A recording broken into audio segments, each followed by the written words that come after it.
Hey, everybody, you are checking out the Revolution Radio Network on a Tuesday night, and at 8 p.m., that means it's time for the Idavox Report.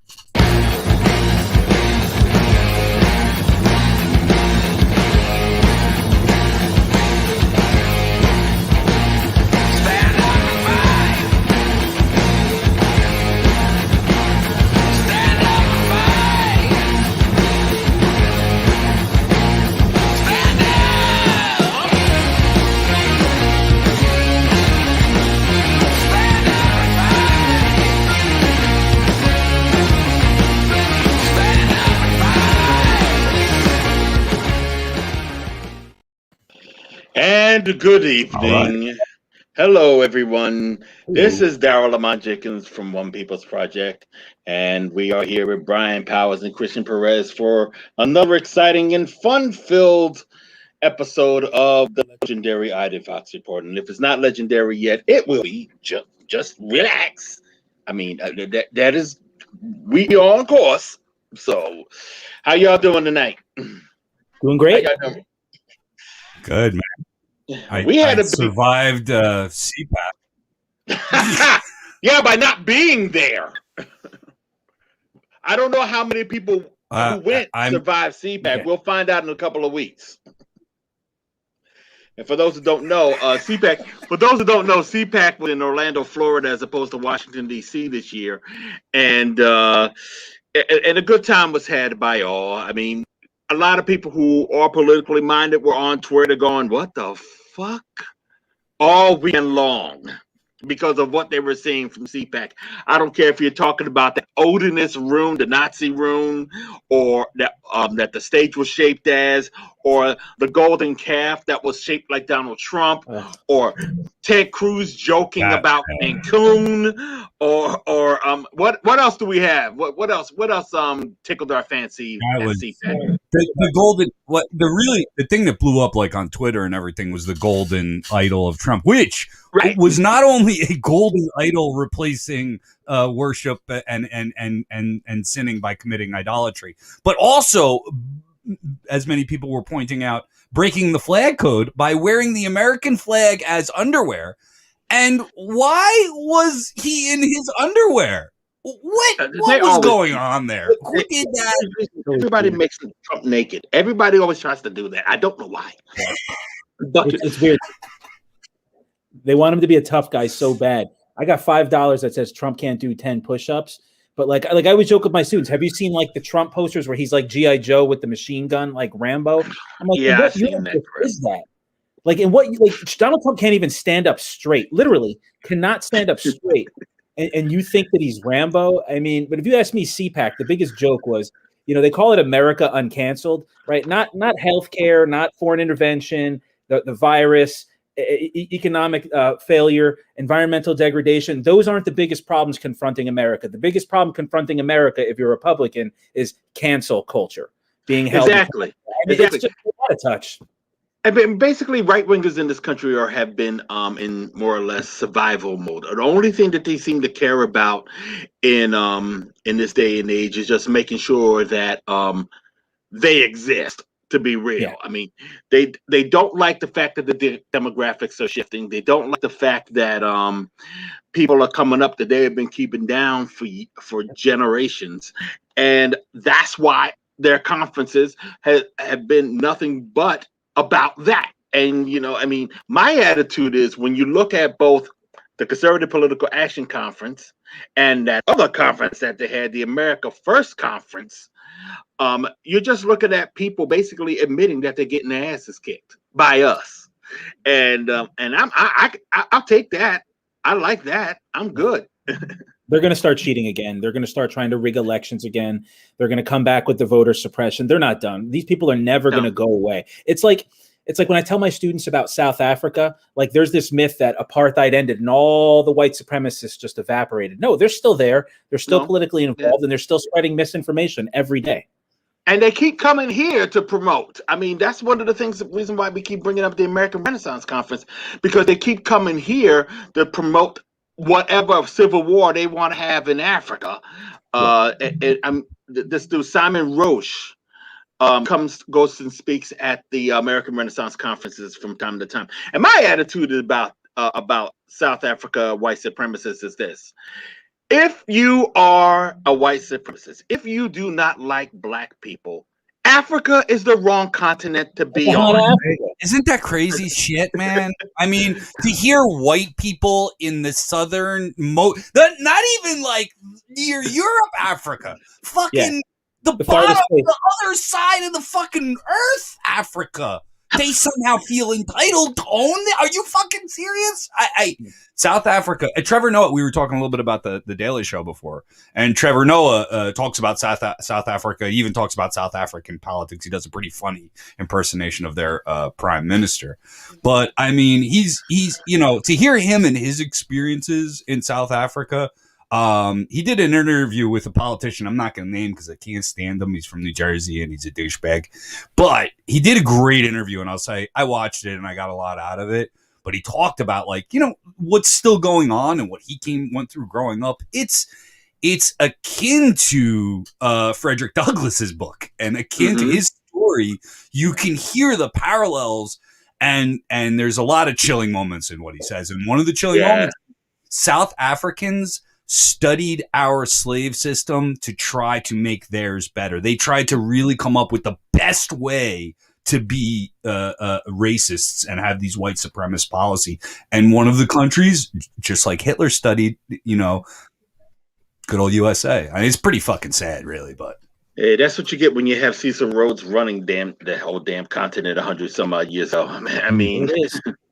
So, and oh, by the way, speaking of white supremacists, the alternative conference, because CPAC didn't want to make it too obvious and kick the fuckers out. The America First Political Action Conference happened also in Orlando, and this was even weirder because you had Nick Fuentes leading the charge. You had Michelle Malkin there. You had John Miller. And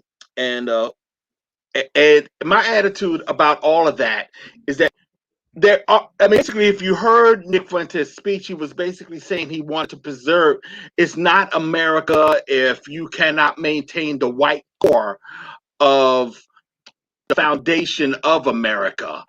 And you're Hispanic, man. They want to preserve. They actually were basically telling you these Filipino, Black, and Hispanic characters. There was some in the crowd too, trying to tell you that they were there to preserve white supremacy. They were telling you that out loud, and I'm sitting there going, "Look, if you don't think that you are adequate enough to maintain this society, that's your problem. Get the hell out of the way of those that can. And if you don't like it the way we do, don't like the way it's being done, you can always leave. You can see how it's done in other places around this world and see if they'll put up with your sellout BS." And really, that's all I have to say. And speaking of sellouts, I know this Mexican/Romanian dude named Paul Miller, goes by the name of Gypsy Crusader, that is about this kind of crap. He's called for the death, called for Ilhan Omar to get killed, celebrated the Muslim killings in New Zealand. He's a boogaloo guy. I bring him up a lot on the show. He's a boogaloo guy from New Jersey. He was living in Florida as of sometime last fall. Not too far, and he doesn't. And when he was living in Jersey, he didn't live too far from where I'm sitting right now. Probably about a half mile from where I'm at right now. He's from my hometown, New Brunswick. Well, I've been watching him apparently because he was always talking violence, always talking about trying to kick somebody's ass, and that was one of the reasons why I paid so much attention to him. He got snatched up today. At 6 a.m. At 6 a.m. this morning, the feds raided his house in Fort Lauderdale and busted him on charges of possessing firearms while being a convicted felon. Now, I don't know why Why he has a felony charge, we're trying to find that out now. I don't know where that came from, but if you're raiding a house at 6 in the morning, that's not the only reason why. That is so not the only reason why. Somebody, I mean, you would say, I mean, it could be as simple as somebody tipped it off, but cool. You know, I just, as you're saying this, I thought of a segment for you. Daryle Lamont Jenkins, I told you so. That would be the name of the show if I keep that. No. Can we have a little? I fucking told you so. It's actually more like I saw it coming. He was telling us so. Everything he was doing was basically saying, "Come get me." So they said, "Okay." Really? I mean, the guy was sitting there talking about how he wants to be a martyr and all that shit, and I was just sit back, relax. He'll be gone soon. So, but that's the kind of thing that we've been dealing with. And he started in all the I first saw him repping Boogaloos like last year. The funny thing was he was calling himself a reporter, and he was covering a reopen rally in Point Pleasant. Now that day just happened to be the same day that George Floyd was killed. So like the next day, he went on that footing and tried to start encouraging his fellow Boogaloo bums, to stir up even more shit in Minneapolis, which is apparently what had happened. And, you know, it's part of what made things in 2020 so damn volatile, should I say, problematic, crazy, a dumpster fire, if you will. And that leads us to what we are going to talk about today and who we are going to be talking to today. Now, there is a new movie coming out soon, courtesy of these folks. It's called 2020, The Dumpster Fire. And these are the producers, Rod Weber and Splendid. I'm getting ready to say Splendid Spoon. Lauren, and I'm going to screw up again. This name is so crazy, but I don't know why. But it's Pespisa, yeah. Lauren Pespisa. Right. Pespisa. pass the piece. Lauren Pespisa. And basically yes, hi Lauren. Pespisa. Lauren Pespisa. Lauren Pespisa. Yes, I got it. There you go. But anyway, the movie is about the movie. Basically, Rod and Lauren was going around the country over to, during the course of 2020.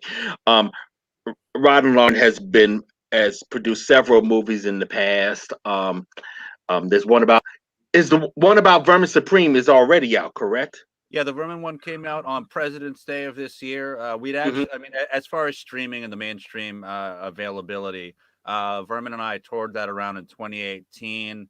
And before that, I had my 2016 film, which was called Flowers for Peace. Each time around, I kind of pick a different shtick. That particular time around, I brought flowers to all the candidates as kind of my foot in the door. And I ended up getting on stage and doing the holding hand circle jerk with Jeb Bush about 24 times. He asked me to meet his mother and his brothers and all the craziest things you could imagine, including all these Aleister Crowley conspiracy theories that people were making about me and him, to the point where John Kasich got jealous and he wants me to play guitar. Let's do Here Comes the Sun. So I turned into a song about global warming. Here comes the sun, global warming. And we got John McCain sucking me off. We got all these neocons, these neoliberals, everything under the sun singing my praises. I've got like this big ZZ Top beer with flowers in it. And for whatever reason, they're like, hey, let's have the acid casualty on stage. Meanwhile, I'm like, this is a character. So that's what was going on in 2016, 2017. I released the thing about Standing Rock, which obviously happened in 2016, but I can only handle one film per year. 2018 again was Vermin. 2019 was The Oppressed Majority, which was my Proud Boys documentary, centering on the group here, which was known as Boston Free Speech. They put on that big rally after Charlottesville, and then they rebranded themselves as Resist Marxism. Then Super Happy Fun America, and they put on the Straight Pride Parade, which I got arrested at, and about 36 others on that particular day for no particular reason. My case was the one that went up to the Supreme Judicial Court because I said, no, I'm not participating in this. If they have a First Amendment issue, I'm going to go in there with my hat on as freedom of religion. And then that Judge Sinnott, Richard Sinnott, who's actually a murderer. He actually murdered someone back in the 1960s, but he's a judge somehow. Then an internal investigation was started on him. Of course, 2020, The Dumpster Fire, it started off as an election film, but as we know, COVID happened. And so it does follow just, kind of what was happening in 2020. The first half was all shits and giggles and fun. And I'm out there trolling Joe Arpaio and Pete Buttigieg and Trump to the best that I can. Amy Klobuchar. I'm not a lib. I'm certainly not a right winger. I'm definitely a lefty. And Daryle called me a libertarian last a couple of shows back, and that pissed me the fuck off. Libertarian socialist. I mean, if you want to talk like a European version of libertarianism, perhaps we can go there. I don't want to get. You're an Estamenko libertarian. What? You're an Estamenko libertarian. Yeah. Okay. If you want, I just today, kind of it gets weird. Yeah. When you put that out there, especially because Vermin's trolling the libertarians, and he's been doing that for a couple of years. And I hate to break it to you guys, but Vermin might not be the person you think he is. I happen to have known him much closer than the rest of you. He's here in Massachusetts, good friend of ours. But no, he's a real libertarian. Yeah, keep that up. Keep thinking. Oh. And I want to say hello to Reverend Aaron. Yes, we got an article coming from him in the next couple of days or so. I'm looking forward to it, and y'all better look forward to it, considering what it's going to be talking about. So, but I think we should go to the trailer. Yeah. I really like this trailer, and especially since I'm in it. If you can, by all means, let's introduce him. Like now. It's 2020, The Dumpster Fire. It's as I said, a bunch of the comedy stuff, trolling, and then shit gets serious because George Floyd gets murdered, civil unrest breaks out, and then here it is, 2020, The Dumpster Fire. All right. So that's what we got. I am queuing it up right now, and as I predicted, we are moving a little slow. It's loading. It's okay. It's okay. We got this. Here we go. Come on. YouTube.com. So, This is YouTube's fault. There we are. Strap on your You guys can hear it, all right? yeah, we can hear it, but we can't see it. It's coming up. Is Mr. Weber being entertained, sir? I'm a documentarian. There's a lot of finders trolling for a cause throughout history. It's like he's putting a strap on and owning Putin. Getting him. I am, of course, the only candidate who will open the case about Epstein. You're a corporate shell, Mike! You wrote the Patriot Act, ushering in 1,000 years of George Orwell. We're calling out the bullshit that is part of the system that we're living under. Well, how can you protect our freedom when our kids are dying? If there's a virus out there, you take it, you get it in, and you get rid of it. It's a fine line between a cop and a fucking criminal. Woo.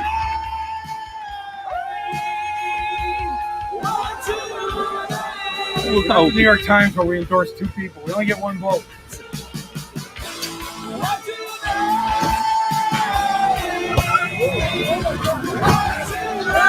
We have never had anything like this in American history.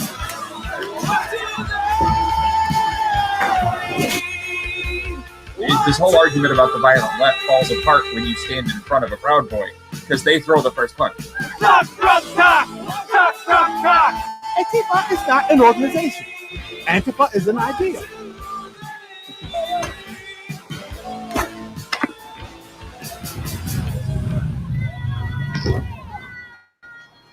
I think that is a great example of ethical trolling at its best.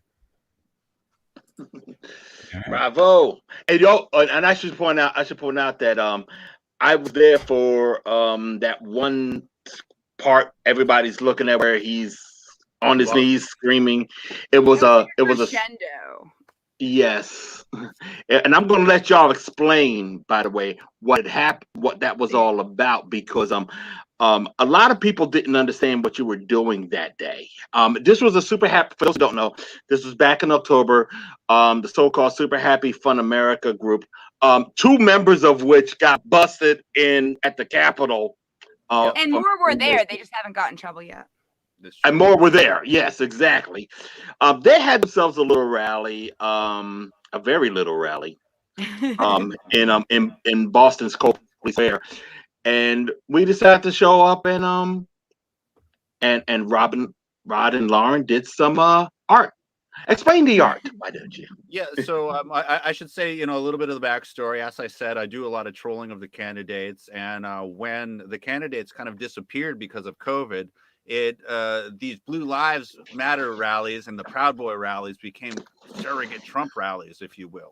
And so when we kind of got past the chop and the chaz and what was happening in Minneapolis, here back in Boston, Super Happy Fun America, we're still doing their thing. Now, they're a big Proud Boy affiliate. And our objective when we troll them is to draw all the media attention away from them, make them look as foolish as possible. And in this case, is support a good cause. And the cause of the day was E. Jean Carroll. If you don't know, she's the one who accused Donald Trump of rape. She was raped by Donald Trump in a dressing room. She's an advice columnist. She's been pursuing a lawsuit against him and has DNA evidence, and has been fighting the good fight about Trump being creepy. So, I played the part of E. Jean Carroll to the best of my ability. I wore a business sheath dress, and also it was a ritual to get Trump's filthy hands off of our country. So it was, so we cross this with Indiana Jones and the Temple of Doom, the logical, thing to do, because we're a performance art troupe. And we draw upon all sorts of inspiration. So we took E. Jean Carroll, kind of in the role of Indiana Jones. You're in a sense Indiana, and our friend Emery Galen plays Donald Trump, has the big wig, the orange face, and all of that stuff. And fake heart. Lauren comes out and does the, tears the heart out. We have a 7-foot effigy. Then we set a 7-foot effigy of Donald Trump on fire. And I'm going on trial for this. I'm being arraigned, actually, this 2 days, Thursday. This Thursday, this is happening. And that's one of the clips that we do have in there. And this just dropped, too. This whole arraignment just dropped out of nowhere. A month later, one particular cop filed it for, he got offended or something. Yeah, there was a million cops there. You were there. They could have arrested him on the spot, but so they made me go to a probable cause hearing, which honestly I thought the entire thing was a joke. And they keep saying that I can't do these Zoom hearings, which is kind of weird to me. I feel as though that maybe they're going to extradite me for this warrant that I have in Florida for what I did to Jeffrey Epstein's mansion. Whatever. This is my paranoia. Okay, I don't know what it's going to be. But they're having me into the court and read off this stupid police report saying that they're using Homeland Security cameras. And it's well, listen, guys, there was 1,000 cops there. If there was a problem, why don't you just arrest me on the spot? Well, what it is, they had a cop who I think we couldn't get a warrant. So you can go to a court, you can go to a judge magistrate for $10 and get a warrant. And I think they refused the warrant.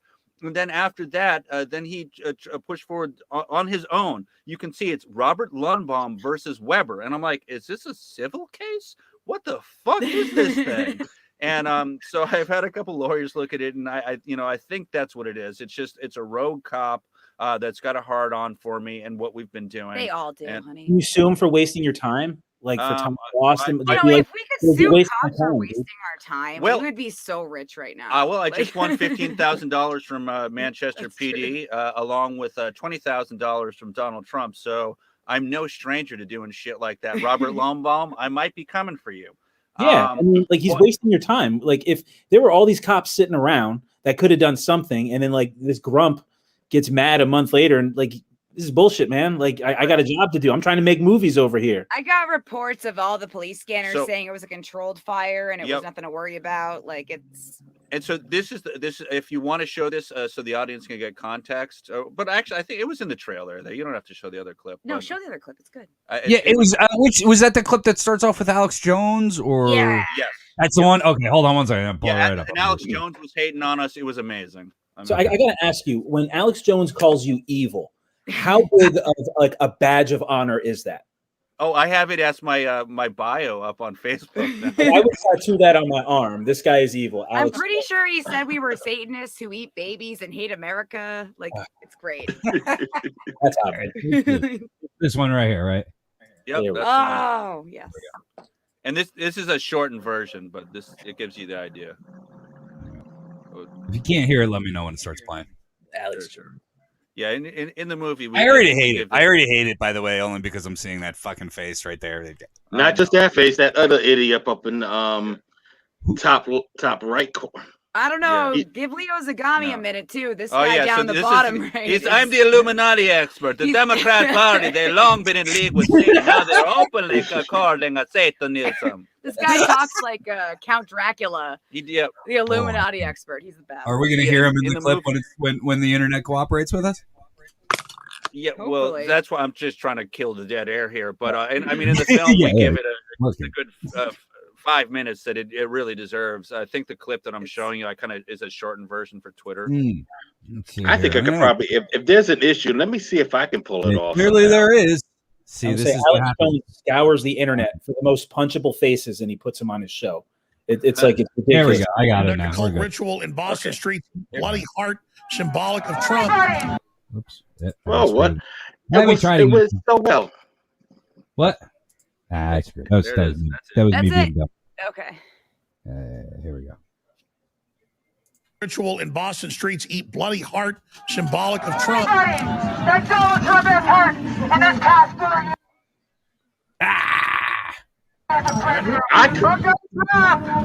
And stop all these all-right white nationalists that keep coming here.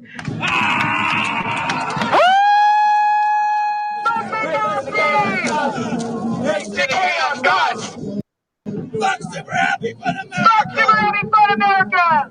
I have blood on my hands, but not as much as Donald Trump! Strap on your helmet, kiddos! Rod Weber's here to call out That's just a you trailer like again. it or not. Okay. We got. Do you want to watch the rest of it? No, That's the trailer. That's the trailer. Yeah, that's the trailer. That we already saw that. That was. There's Oh, that's plenty of the. more with the Alex Jones stuff, but that's in the movie. He really, we were laughing our asses off watching his coverage of our little performance art like stunt. We couldn't have asked for a better gift than for Yeah. Alex Jones to come for us. It was beautiful. Yeah. It truly. And you know what? No one cared about what the Nazis had to say that day. Oh, yep. You totally sucked No all one. the air. No one. You came back. You saw Whoa. us there. Like you saw. Nobody paid attention. Like to what anyone had to say at that rally. That's why they left early. I've never even heard of And this they never super. came to the orgy at Camden's house. I kept inviting them to the orgy at Camden's house, but Brandon was interested. Brandon came over and wanted to talk about the orgy. So I should say we're not Wait a minute, just stop. What? we're not He just was? making fun just for the hell of it. But John Camden is a card-carrying neo-Nazi who's got a Wolf's Angels tattoo here. We're not just fucking shitting on people for no reason. We make a good point of following, say, NSC 131. You've got Chris Hood.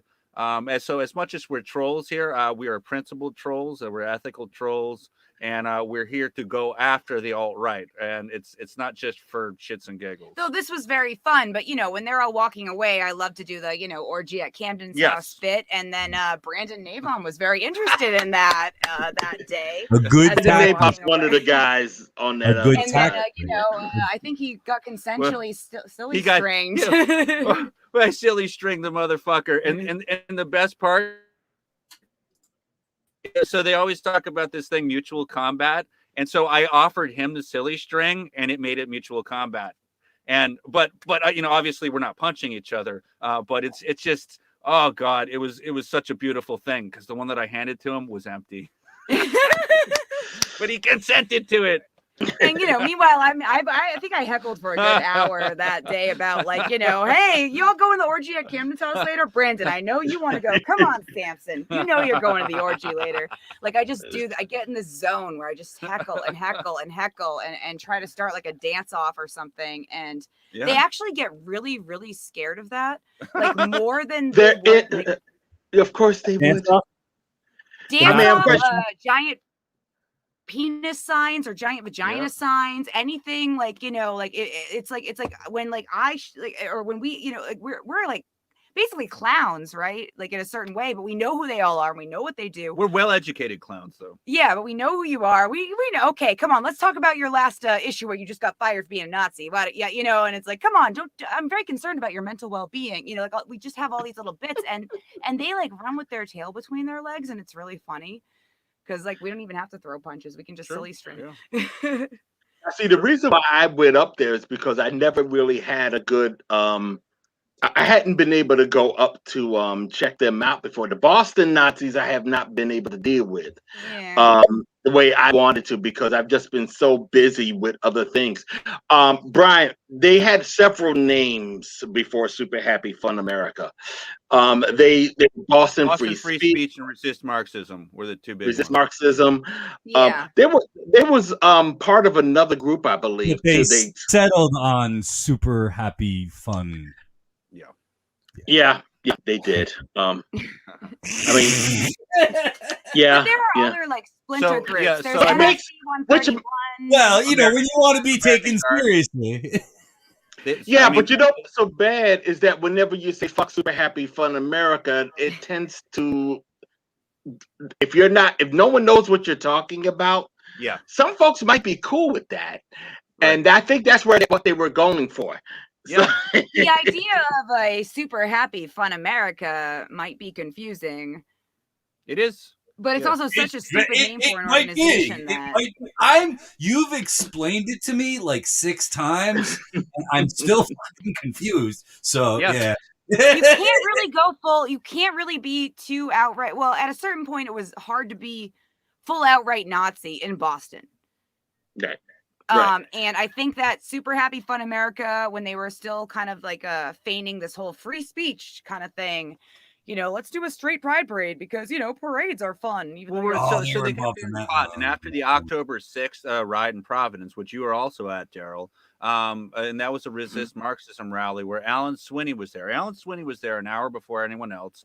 He had his big Flash Gordon helmet on because he looks like that extra the guy, the big burly guy with the beard and Flash Gordon. Yeah, with the wings. Confused with Anti-Flash Gordon, but actually it's perfectly paired in that universe, if you will. But they had that. You remember that big riot we were at, Daryl, in Providence. So after that, straight after that, was the New York City 9, and the Proud Boys gave them a message straight up. And I know this from actually at that time, I was still working undercover and feigning a friendship with Brandon Navam, who straight up told me he loves you. In a fucking weird love-hate relationship. I don't know what to tell you.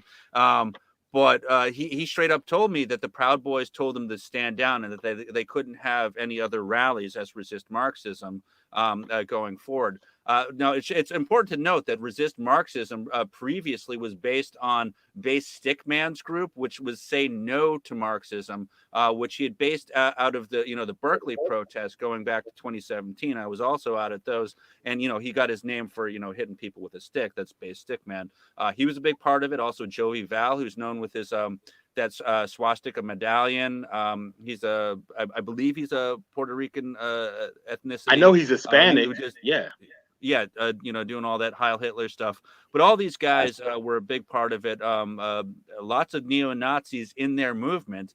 And when the New York City 9 thing happened, it was too explosive. That was where Gavin McInnes had the thing at the Republican Club, and he pulled out the sword.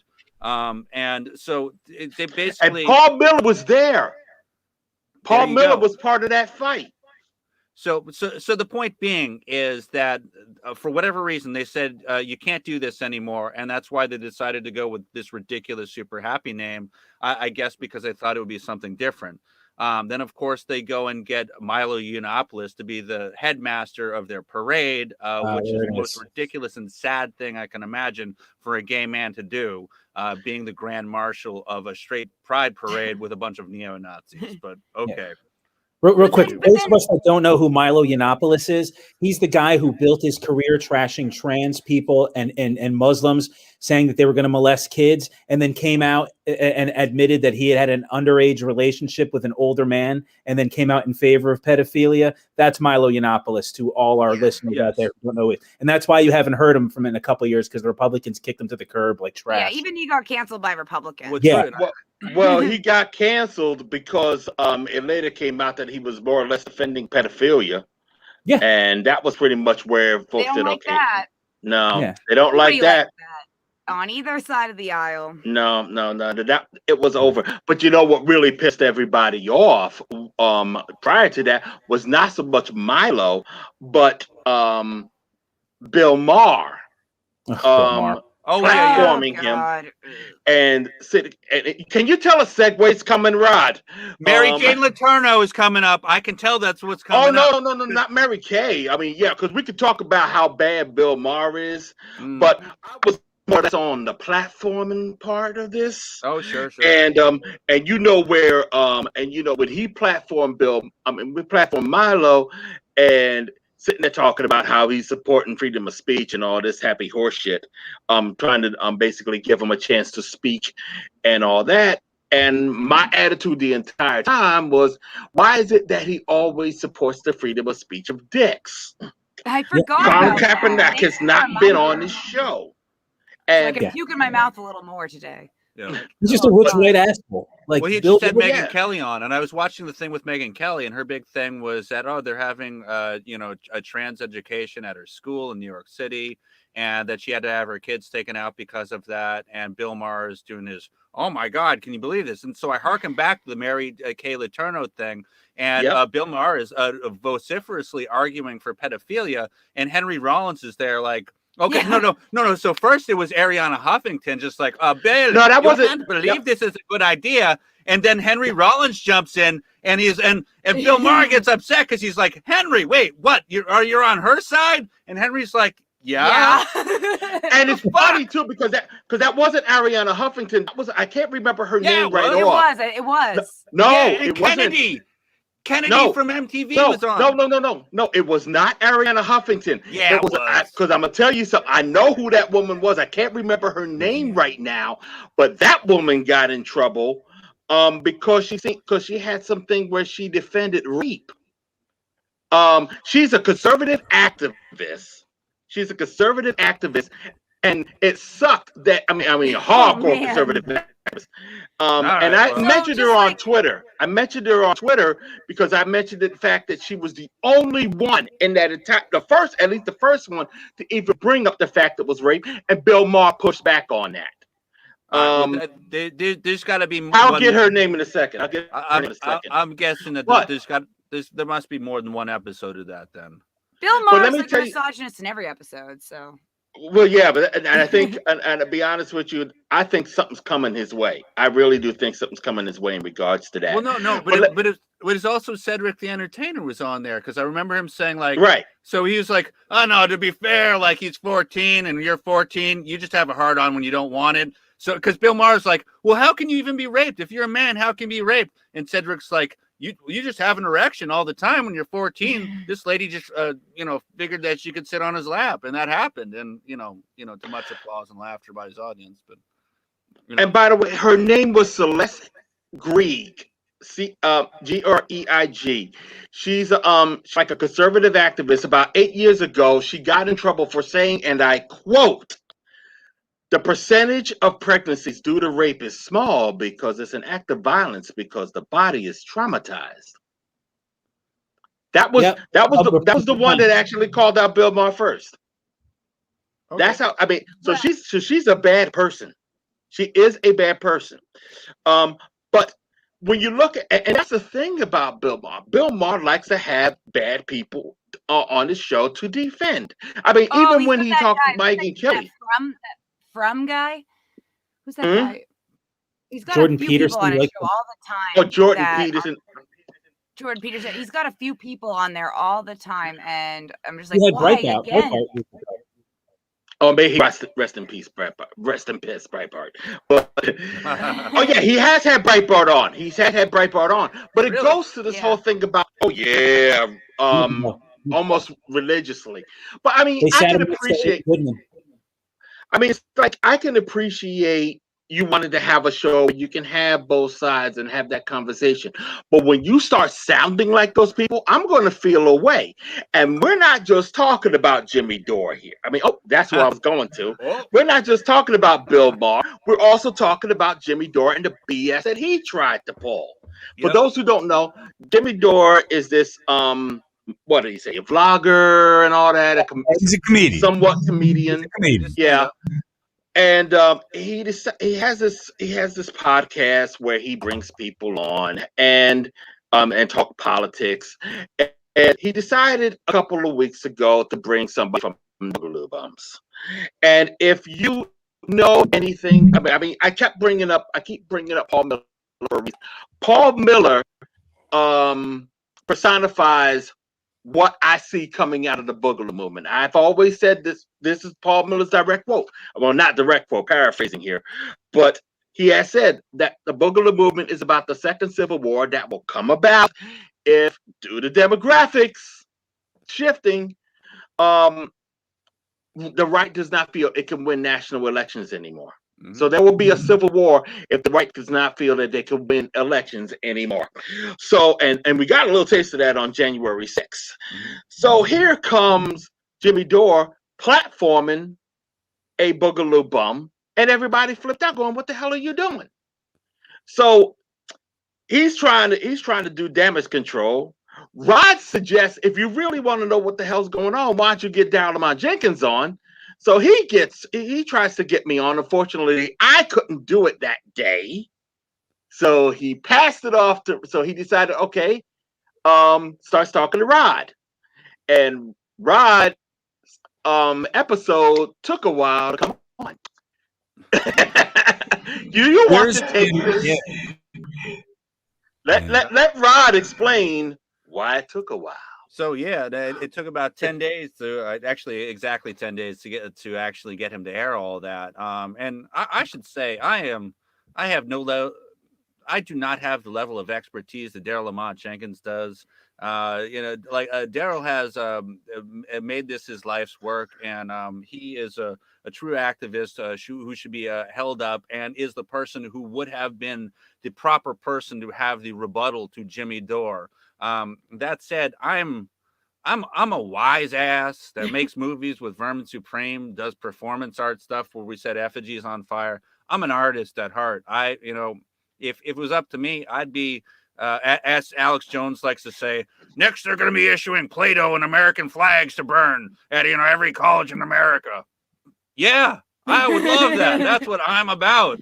That's me, baby. Finger paint in the basement. So that's and that's kind of how I transitioned into filmmaking. And so I think that having me on the show was a pale second. To having Daryle on there, but honestly, I was just in the DMs trying to correct his ass. I'm like, no, you're wrong about this, you're wrong about that, you're wrong about this, you're wrong about that. And he's like, all right, well then, how about you come on? I'm like, all right, sure. And so first thing out of my mouth, as he's trying to be like, well, how the fuck am I going to reform myself? I say, well, maybe you want to start talking shit about Tucker Carlson, who's one of his head producers there, by the way. Was working with what's his name from Traditionalist Workers Party, Matthew Heimbach, who I did a mocking interview with. And so I made the point, listen, dude, I interviewed this dude.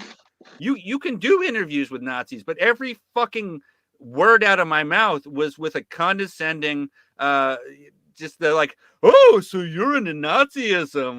Well, tell me more about Commander George Lincoln Rockwell. I was just like, I'm like, you're a fucking idiot. Like, it was the tone of sarcasm coming out of my mouth. And so I, in the DMs, I'm trying to get across to Jimmy. I'm like, yeah, I know Boogaloo Boys. As my documentary work, I talk to Proud Boys. I've talked to a whole slew of motherfuckers, but I do it privately. And if it does go out on YouTube, and if I do fucking interview them, there's some solid fucking pushback or some hardcore mockery. What you failed to do, Jimmy, is to fucking push back on Tucker Carlson. You failed to push back on fucking Tim Pool. And he didn't like that. You sucked that bitch's dick so fucking hard. It makes my fucking head explode. But he's like, oh, Rod, wait. What the fuck are you doing, Rod? What the fuck are you doing? And listen, I was playing softball because I'm like, listen, man, I'm trying to help you out. And like at that moment, I'm like, listen, this shit isn't even gonna air. So I'm just trying to field his dumbass questions. But he already failed me in 2016. He had interviewed me back then and never aired it. It was an FBI. So the FBI raided us at the RNC, which it was an ugly thing or whatever. Jimmy just didn't air it, and so I was like, he's probably gonna do it again. And so I just I screen recorded it. And I guess the rest is history because we saw he's getting prepared. He's like his producers are, I guess they just give him scripts, and he's talking about the ADL, and he's like, what is the ADL? What? And there's this dead silence. This dead silence among the producers. Like, what is that? What, you know what that is? You know what that is? And it's like, oh, holy. And so I just sat there silent. I'm like, what the fuck? And he lives real quick. He can afford a house in LA. From his bad show. Oh, yeah. He lives off of being dumb. Oh, yeah. Yeah. Like, and again, I'm a dummy. He says he's a pothead, jagoff comedian. Like, I'm an artist that does my best to follow what Daryle tweets. I read his articles, other anti-fascist, because I believe in the cause. I just try to keep up to speed. And I think as much as I'm spending most of my time doing paintings and then sometimes I make a film, I'm just trying to keep up. I'm not a real researcher like Daryle. I'm not a real. But you do know how to score hits, because I got to tell you, while Dore was trying to defend his platforming, he was also trying to avoid later on, like probably just maybe 2 days ago, he had a program where he got a little testy when Max Blumenthal, who was on the program at the time, brought up Alexander Reed Ross. Now, he redacted his name on the screen, but then Blumenthal said the name. For those who don't know, Alexander Reed Ross, as you could probably tell from whenever you watch, whenever you read Idavox, wrote the book Exposing the Fascist Creep. And Jimmy Dore did not like him mentioning Ross's name because it was giving him attention. It was giving him publicity. And Rod came in with a pointing out that's so you know how platforming works. And you chose also in that same moment to delete Ross's name, but keep the name of the Boogaloo bum that you had on the show. You're playing games with us, son. You're playing games with us. I also have to comment. I have to say, Rod, when you were slapping around Jimmy, he comes out and he says, he goes, it's all right against the fascist creep, by the way. I'm sorry. I don't know who said that. I can't believe I missed this one. He goes into defense mode and he says, what, we're not supposed to talk to people? It's like, no, Jimmy, there's talking to people, which is what you do at a coffee shop. Then there's letting them on your show where you softball them questions. Like it's the same type of like aloof, like lack of accountability that you get from conservatives. Yep. I think Jimmy Dore's getting exposed. Know how to use Google, read a book. Jimmy Dore. He didn't even want to. He's always exposing everyone. Before this. I like Jimmy Dore too. He has his moments. You know what he is though? Yeah, he's not politically sophisticated or educated. I think he just found out that there was another Lenin that wasn't a member of the Beatles, and all of a sudden he thinks he's going to lead. Like he's going to lead this new revolutionary charge. Dude, you're a white dude with a YouTube channel. We've all got one. I hate to tell you this, but and so like Lauren said, You know, if we look back to like a month, 2 months ago when he was leading the charge for Medicare for all, I would He make loved I it. would I wouldn't say I love him. I'd say I made tweets like I if was you totally with like him. his opinion or not, he's right on this point, and so I love him for that. But I'd also make the caveat: he's a jagoff comedian. Just Medicare for all is a good thing. I think let's follow this and let's not shoot the messenger. But then once he brought on the Boogaloo, dude, Yeah. it was like, what are you doing? You're killing me. You know? So it is what it is. Yeah, and it was like I think it was a couple of weeks of me saying, "Who's Jimmy Dore again?" All this, like, all right, Rod, you're right on the internet. Now- Let's go fight with Jimmy Dore. Okay, but I'm glad you did. But like, He's not getting my it $5 was- a month anymore. yeah, he's. Hey, I mean, no, I don't think no, that no. anyone on the left that is seriously on the left takes him that seriously. And I don't know who his audience is. I still I think it might be Boogaloo. His audience is the Tim Pool audience. It's the Oh, people. great. It's a Oh. lot of the people Of course, yeah. who are swaying right but don't want to admit that they're right. Who They like to haven't call left their themselves house in a centrist. while. Right? It's a lot of people who are sympathize with the right and they think that they're centrist and they don't have the guts to admit that they're right wing. So they go on Tim Pool or whoever to think that they're smarter than everybody else. That's all it is. I mean, Tim Pool is quite possibly the stupidest person I've ever seen. And I actually had to lose a friend because he was a Tim Pool fan. And it was he was like, look at his videos. They're stupid. Like you look at the titles of his videos and you can tell the guy's an idiot or he's a liar, but sorry. He used to try Yeah. like 10 years ago. I think he's a liar. And turns out maybe he's just been a liar the whole time. But yeah, no, I mean, I guess, okay, if Jimmy Dore's audience is the same audience as Tim Pool, now that explains everything. It's becoming that. Yeah. It's becoming that. Yeah, White it's guys on the getting- internet. Getting closer. Except you, you're okay. Hey, before we're getting close to time, and I definitely want to talk because I am still trying to understand the work that you're doing as well, Lauren, in regards to housing, in regards to the work that you've been doing in that regard. Can you explain to everybody, because this is a good chance, a good time to basically introduce everybody to that world as well, because that's important. I mean, especially it's been cold for the past couple of months, past couple of weeks, and it gets you to remember that there's some people out there that aren't as lucky as we are, and cannot fight as hard as we can. That's why we fight as hard for them. And you've been doing that out in Boston, and I need people to understand what it is you're doing. And you have a podcast where you talk a lot about this too. So, so I have not done an episode of that in a while due to COVID and the station shutting down, but I will be starting again because there's a lot of great people running in Boston right now who are fighting for rent control and affordable housing. What's the show called? Renters Radio.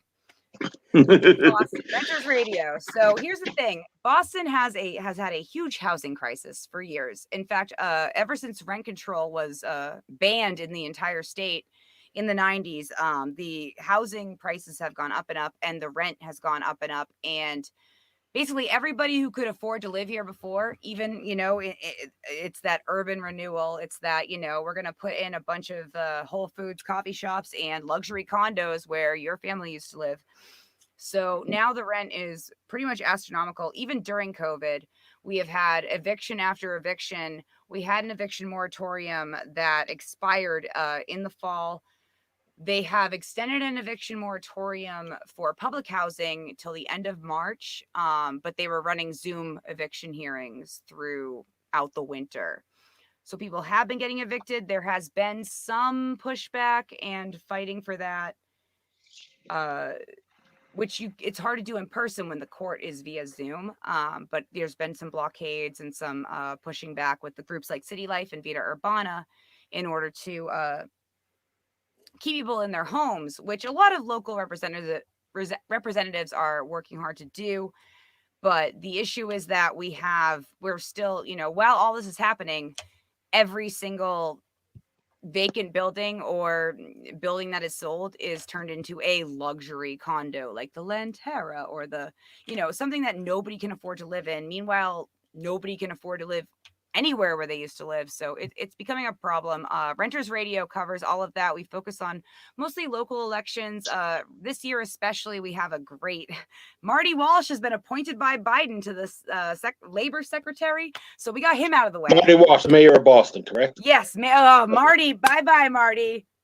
Don't let the door hit you on the way out. So I've been very happy about that. I have endorsed Michelle Wu. We interviewed her this summer. She wants to abolish the Boston Planning Development Authority, the BPDA, in order to promote affordable housing. And she's running for mayor, and I will be helping her on that. Probably be interviewing her again soon. And all of this stuff is extremely local to Boston, but it's extremely important to be, an example to everybody else that, like, we're supposed to be liberal, we're supposed to be lefty, we're supposed to be a city that isn't so damn racist, but we are. And so something that we cover on Renters Radio is a lot of this housing stuff, as well as a lot of local elections. We also cover a lot of the protests and everything. Yeah, she can't help herself. I wanted to, look up more of what was going on today, and she's trying to drag me out to help with the mutual aid stuff. Oh, which I gotta work. Like, wait a sec, the food pantry truck.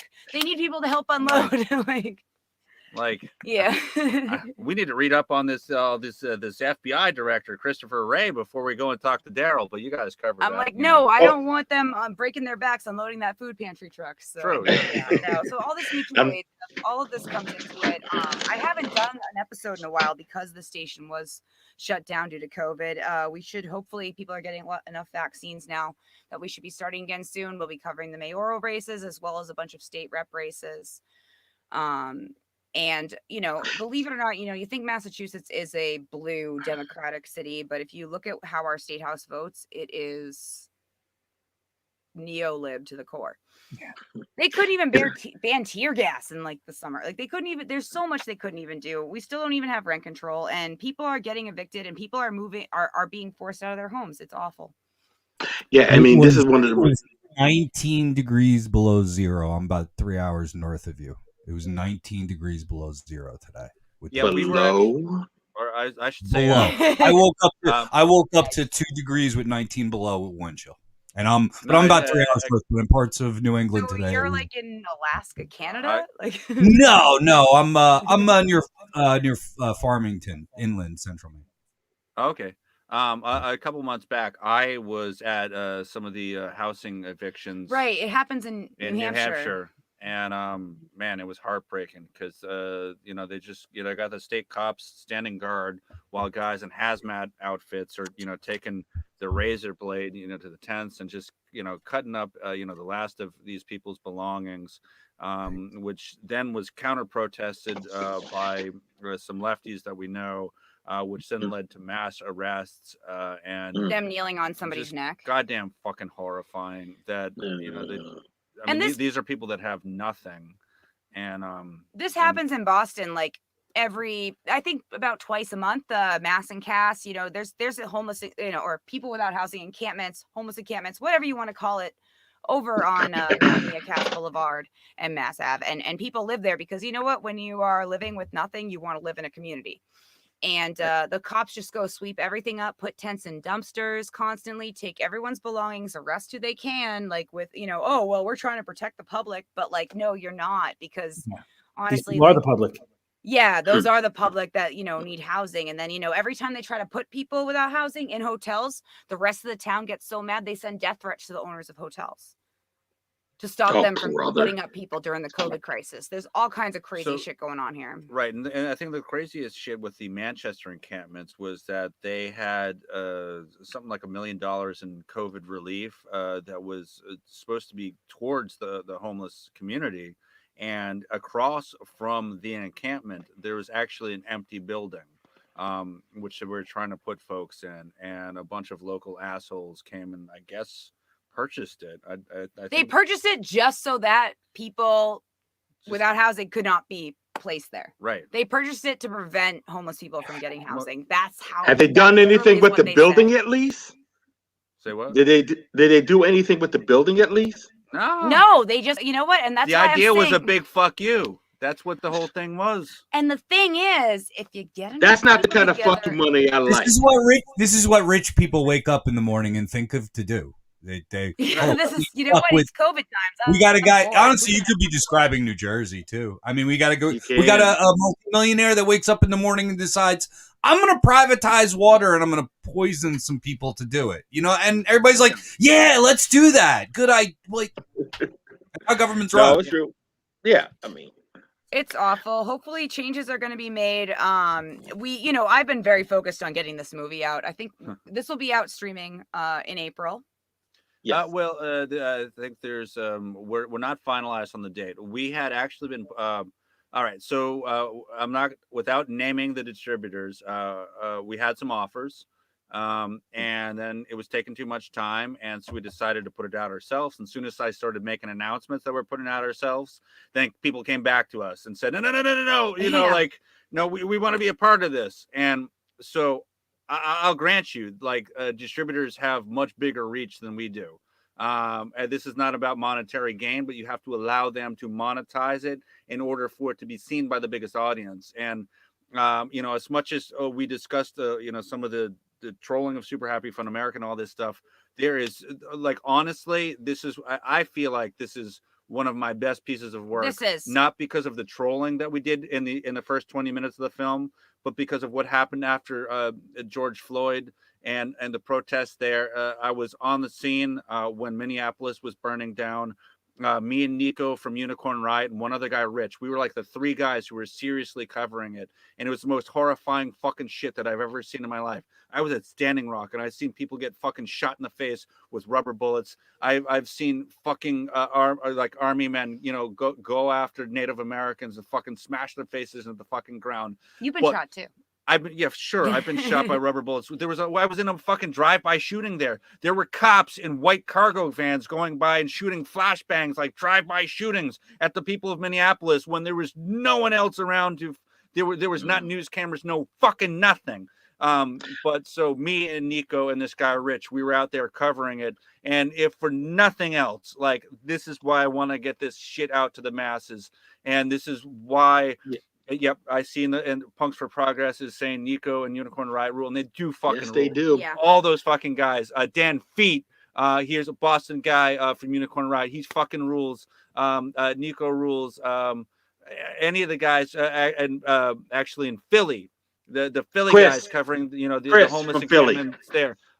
So many fucking shout outs. In fact, the first fucking thing that I said to Jimmy Dore was check out the Unicorn Riot leak chat logs of fucking Discord for the Boogaloo Bums. So Indeed. Unicorn Riot across the fucking board is fucking holding down this shit.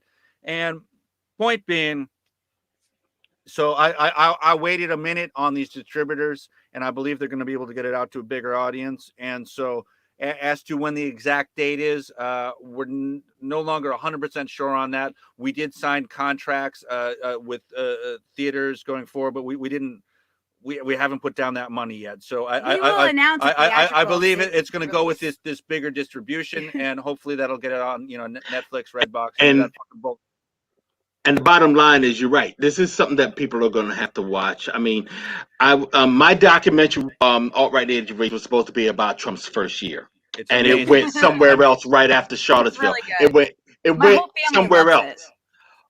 But 2020, the dumpster fire, that is pretty much showing us where. I mean, Alt-Right was how it started. 2020 dumpster fire is how it ended up. Yeah, and we're still going. We're still going, exactly, so far. And that's why I had to have you in it. Yeah, I mean, I appreciate that, by the way. Appreciate that. But I really do appreciate even more so the fact that you did this movie in the first place. And that's why I want people to know about it and start learning to support it. And before we cut out, we got to let people know where to find you. So, I mean, we have your Twitter accounts on in the but we're listening, but we have people listening. So tell people what's up and how people can reach you. Yes. So like I said before we started the show, I do have a website, which is rodweber.com, and I rarely update that. I try to put my stuff out on Twitter now, and also YouTube. Before YouTube they shut down my channel, and now it doesn't get any views or whatever. So it's just my tag tweet. You can see the Twitter there at Rod Weber. He's Rod Weber on everything. Stop lying. I'm not lying. If you look up Rod Weber on anything, literally anything, he's there. So whatever your preferred platform is. Yeah. Oh, fair. Rob Weber. All right. And yeah, but not Rob. I saw actually Rod. you misspelled Rod. it, but I'm not. Yeah, I saw the ticker too. Yeah, like Rod Stewart or Rod Serling from the Twilight Zone. I say And- Rod, don't forget the D. But and she's at Splendid Spoon. This is Lauren. I'm at Splendid Spoon on everything. I'm Lauren Pespisa. Have fun trying to spell it. Renters Radio is on Facebook, Twitter. I think we got banned from Twitter for some reason. I gotta fix that. But we're on Facebook at Renters Radio Boston. We've been on hiatus because the station got shut down. We'll be starting up again soon. I don't promote myself that much. I just assume if you know me, you know me. At Splendid Spoon everywhere. And I do weird paintings are on Instagram. Here's Gaddafi as Oh yeah, we have a Is that Gaddafi? Gaddafi? Trump as Bin Laden. Oh, we can't see the Donald Trump as Bin Laden. Oh wait, oh no, okay, I see it now. Yes, Donald Trump as Bin Laden. Oh, Ali is Gaddafi. Gotta love it. Yeah, we listen. have a lot of art. Listen, I want to thank y'all for being on the show. Yeah. And this won't be the last time you're on the show.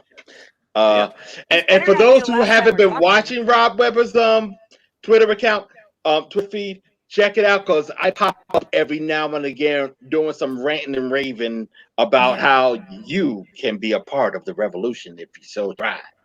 And if you want to go to my Twitter account, I'm breaking it down now. I'm at Daryle Lamont Jenkins. Also, Idavox is Idavox at opp.com. Idavox at Idavox OPP. What do you call it? What else is left there? Oh yeah, One People's Project is One People's Project on Twitter, and we're onepeoplesproject.com, Idavox.com. Go to daysofunity.org. That's where the Anti-Fascist Unity Coalition is located. You can and we're doing a food drive this Saturday. A national food drive. If you want to be a part of it, by all means, let me know at doj@onepeoplesproject.com.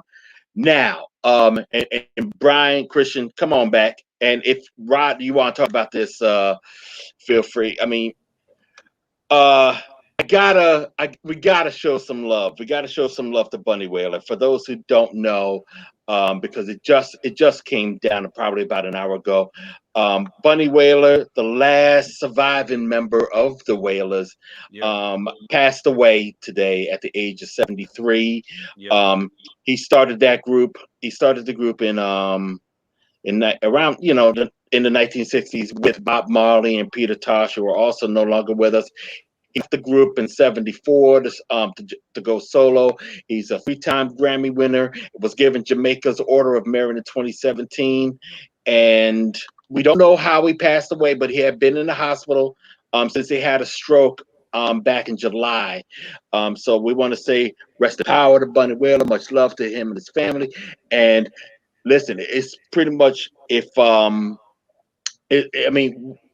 yes, we can reflect and mourn the fact that we had lost Bunny Wailer, but let's just celebrate the fact that we had him in the first place.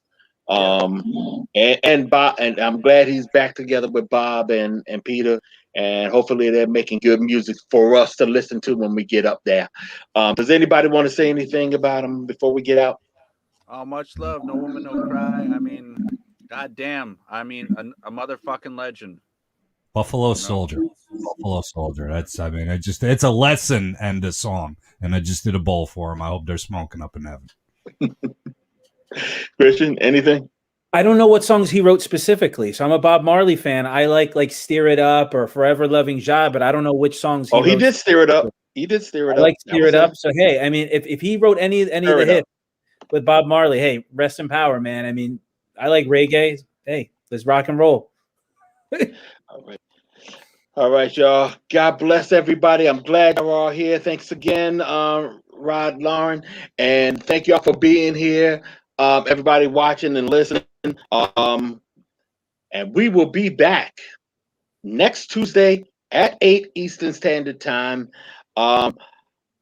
And hopefully I will not be getting not be feeling lethargic. I'm actually a little lethargic right now because I'm still trying to deal with that radiation I got hit with earlier today.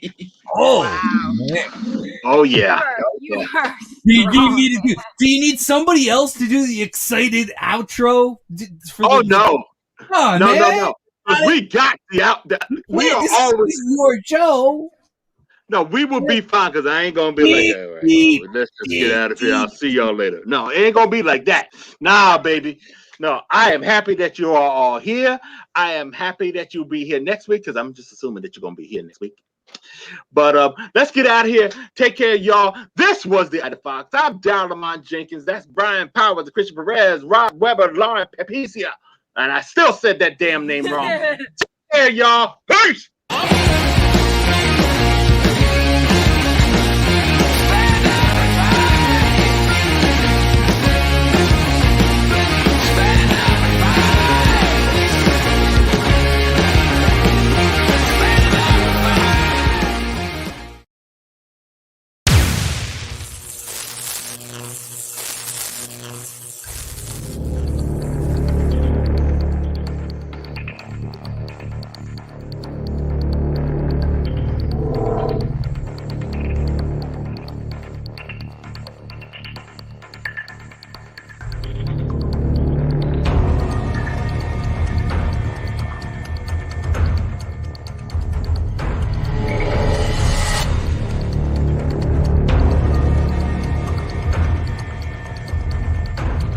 Thrown against a car, handcuffed, and that's what happened last night. The police kicked in the door, shot him twice in the chest, and he died.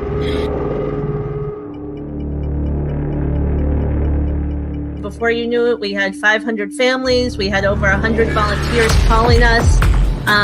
We were on the phone constantly.